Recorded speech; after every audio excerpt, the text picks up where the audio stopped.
Right, guys, I need you to do me a favour. When I give a thumbs up, give me a big cheer. Thumbs down, give me a big boo. So I woke up this morning. You can't count your blessings in 2026. But I had a text from the bank. But it said that it was my sort of annual statement from 2025, and I was one of Greg's top customers last year. But my girlfriend was angry. And that's because Greg is a local rent boy. I thought I'd do that as an establishing joke, just to establish three things. One, that I'm bisexual. Two, that I have a girlfriend. And three, that I love data. I love these kind of annual summaries, like your Spotify Wrapped and things like that. Love those kind of things. And last year, one of the favourite ones I got was from my drug dealer. Anyone get one from their drug dealer? Yeah. Yes, we're all in the same WhatsApp group, aren't we? I got one from my drug dealer. His name's Phil's Pills. And I feel sorry for Phil's Pills, because with a name like Phil's Pills, it's not like he could have done much else in life than sell drugs. It was either drugs or German lager for Phil's Pills, really.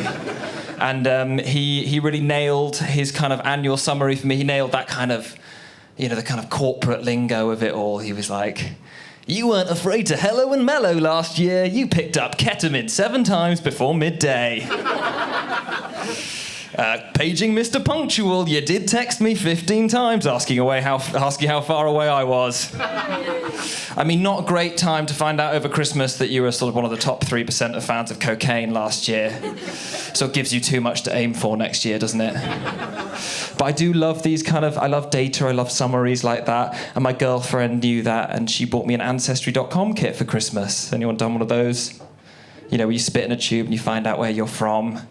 I found out that I was a quarter Greek, which was crazy, blew my mind, because my granddad was fully Greek.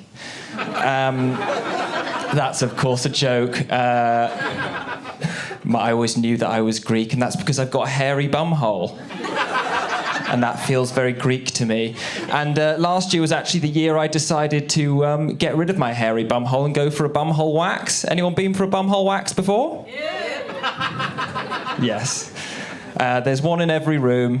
Well, there's 2 in this room today. I go to a man called Spaphos to get my wax, and the logic for going with him is because he's Greek and he's gay. I feel like he sort of should be an expert on hairy bumholes.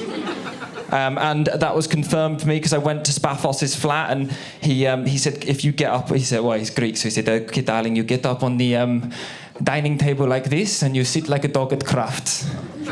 And I did that, and I think it really confirmed to me that Spaphos was an expert in hairy bumholes, because by the time he sort of wandered round, he looked down like this, he said, "Darling, you are Greek?" Which I thought, sort of told me a lot about his knowledge of hairy bumholes.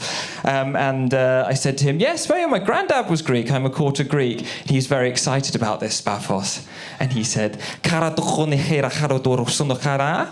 and before I could answer that, he starts pouring wax into my bumhole. Before I can tell him that I don't understand that he's just said, "When was the last time you got your asshole waxed?" And I have to tell Spaphos that I don't speak Greek. And he gets really sad about that. And I say, yeah, my granddad, when he came to this country, he really wanted to fit in, so he didn't speak to his daughter in Greek, and so my mum didn't speak to me in Greek. And he said, "That is a tragedy. You are Greek in your heart, but not in your mouth." Which I thought was a very deep thing to hear while sort of wax hardened in my bumhole. And I said that to him. I was like, "I'd love to get you into the sort of geopolitical intricacies of what it was like to be a post-World War II refugee to the UK, but I feel like if the wax in my arsehole hardens anymore, you'll be able to make a cast out of it."